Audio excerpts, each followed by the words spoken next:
दोस्तों, भगवान श्री कृष्ण ने महाभारत काल में ही कलयुग के बारे में बता दिया था।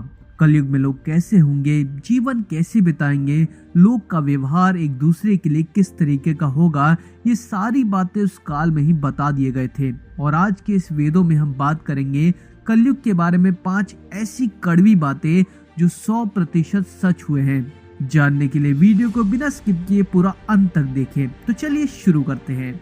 महाभारत काल में 5 पांडवों को कलयुग के बारे में जानने के लिए बहुत ही इच्छा थी। तब उन्होंने भगवान श्री कृष्ण से पूछा कि कलयुग में लोग कैसे होंगे, उनके विचार कैसे होंगे और उन्हें मोक्ष की प्राप्ति कैसे होगी। ये प्रश्न सुनकर भगवान श्री कृष्ण ने 5 पांडवों को वन यथार्थ जंगल की ओर जाने को कहा और ये भी कहा कि जो भी तुम लोग वहाँ पर देखोगे वो मुझे पूरे विस्तार से बताना। 5 पांडव गए और वन में काफी समय तक बिताने के बाद वापस आ गए। जैसा कि भगवान श्री कृष्ण ने कहा था कि जो भी वहाँ पे तुम देखोगे वो मुझे विस्तार में बताना। तो सबसे पहले युधिष्ठिर महाराज जी कहते हैं कि मैंने एक 2 सूंड वाले हाथी को देखा और वे बहुत ही आश्चर्यचकित हो गए। जब उन्होंने भगवान श्री कृष्ण को कुछ दृश्य के बारे में बताया तब भगवान श्री कृष्ण ने उत्तर देते हुए कहा कि कलयुग में ऐसे लोग राज करेंगे जो बोलेंगे कुछ और करेंगे कुछ और ये लोग दोनों ओर से शोषण करेंगे। भीम ने कहा कि मैंने गाय को देखा जो अपने बछड़ों को इतना चाट रही थी कि उस बछड़े का खून निकल आया। भीम ये देखकर हैरान रह गए और श्री कृष्ण से इसका अर्थ पूछा।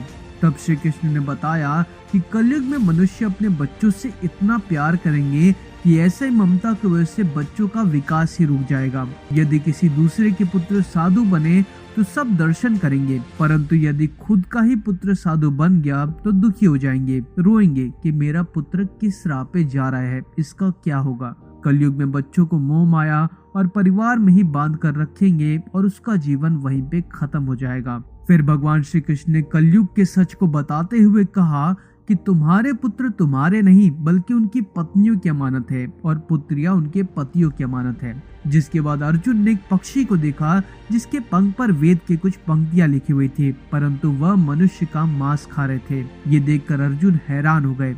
इस पर भगवान श्री कृष्ण ने बताया कि कलयुग में ऐसे ही लोग होंगे जिन्हें विद्वान कहा जाएगा, परंतु उनकी मंशा होगी कि उनकी जल्दी मृत्यु हो और उसके समाप्ति को अपना लिया जाएगा। व्यक्ति का आधार चाहे कितना भी बड़ा होगा, परंतु उसकी दृष्टि दूसरों के समाप्ति पर ही रहेंगे। ऐसे लोग बहुत होंगे जो दूसरे के धन को छीनने के लिए उत्सुक रहेंगे और असलियत में संत तो कुछ ही लोग बचेंगे।